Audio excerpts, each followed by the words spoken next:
All right, welcome back everybody. Glad to have you back in our virtual classroom.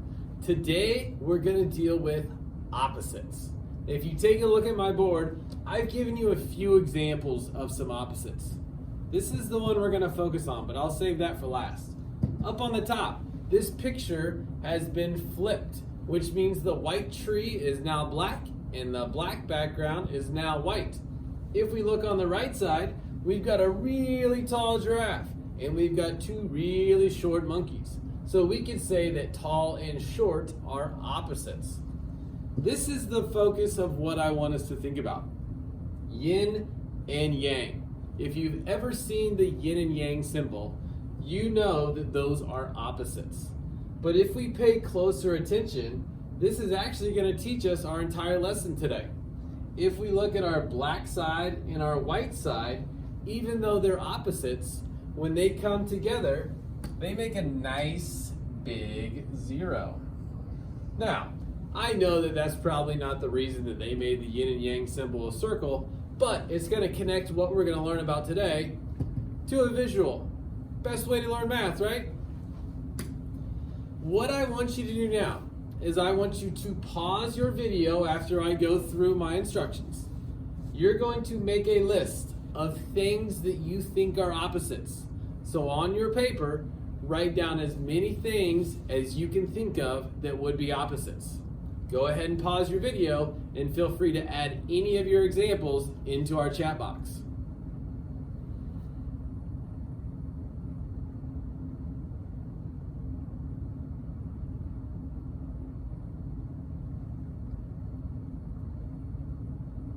All right, did you make your list?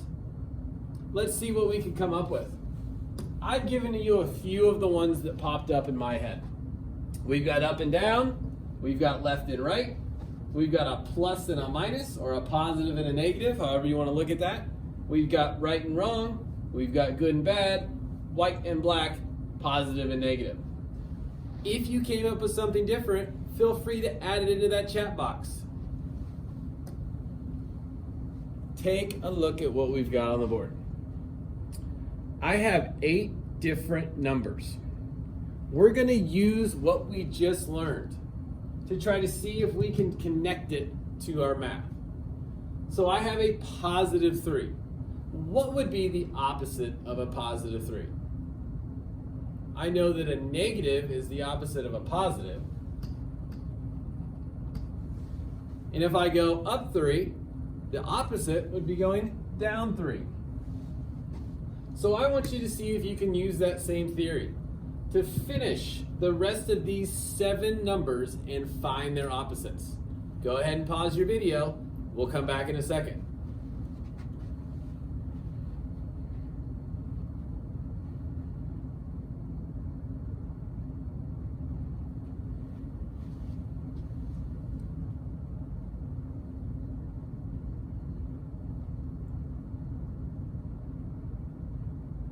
Are you slowing down and checking the signs of each number? Let's see what we came up with. Now, you'll notice one thing. The physical number itself is the same. The only thing that I switched was the sign. I'm sure you're wondering, why are we doing this, Mr. Matt? It seems so simple. You're right.